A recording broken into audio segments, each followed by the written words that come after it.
pour nous protéger et pour notre unité, nous devons aller vers la vaccination de tous les Français, car c'est le seul chemin vers le retour à la vie normale.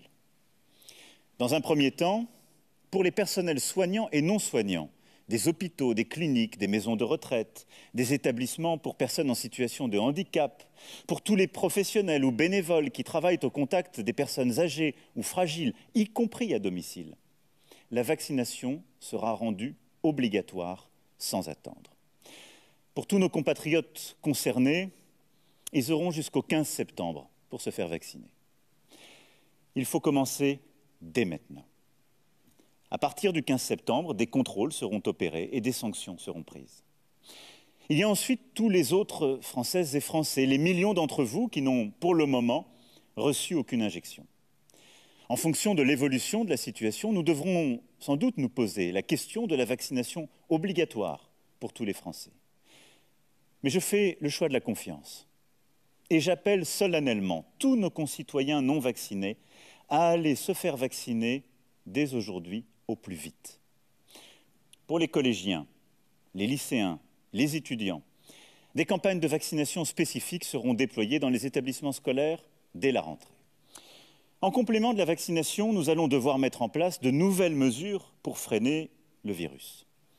Dès le 21 juillet, le pass sanitaire sera étendu aux lieux de loisirs et de culture. Concrètement, pour tous nos compatriotes de plus de 12 ans, il faudra, pour accéder à un spectacle, un parc d'attractions, un concert ou un festival, avoir été vacciné ou présenter un test négatif récent.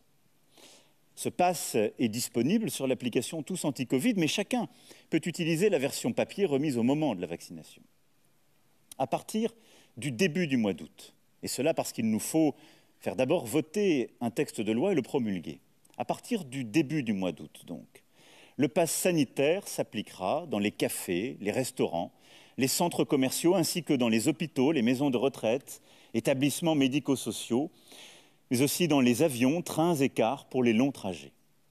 Là encore, seuls les vaccinés et les personnes testées négatives pourront accéder à ces lieux, qu'ils soient d'ailleurs clients, usagers ou salariés. En fonction de l'évaluation de la situation, nous nous poserons la question de l'extension du pass sanitaire à d'autres activités encore. Cet automne, les fameux tests PCR seront rendus payants, sauf prescription médicale, et ceci afin d'encourager la vaccination plutôt que la multiplication des tests. Vous l'avez compris, la vaccination n'est pas tout de suite obligatoire pour tout le monde, mais nous allons étendre au maximum le pass sanitaire pour pousser le maximum d'entre vous à aller vous faire vacciner. La deuxième conviction, c'est que nous avons vu la force durant cette crise de notre modèle social. Il a protégé nos entreprises, nos emplois, notre culture, de nombreux secteurs exposés. Il a protégé notre pouvoir d'achat durant la crise. C'est un joyau qu'il nous faut préserver. C'est pour cela aussi que nous devrons engager, dès que les conditions sanitaires seront réunies, la réforme des retraites. J'ai toujours tenu un langage de vérité. Oui, notre système est injuste. Avec 42 régimes différents, il entretient des inégalités majeures. Et il faudra aller vers plus de simplicité pour plus de justice. Et donc, les régimes spéciaux devront être supprimés pour les nouveaux employés dans ces secteurs. Oui, parce que nous vivons plus longtemps, il nous faudra travailler plus longtemps et partir à la retraite plus tard. Pas demain, pas brutalement, pas de manière uniforme, car il faut prendre en compte la difficulté des métiers, mais progressivement, sur plusieurs années, et par un système qui fait la différence selon le travail réellement exercé. Et donc, l'âge de départ doit être plus tardif. Oui, une vie de travail doit offrir une pension digne. Et donc, toute retraite pour une carrière complète devra être supérieure à 1 000 € par mois. Voilà ce que je veux, en des termes clairs et simples.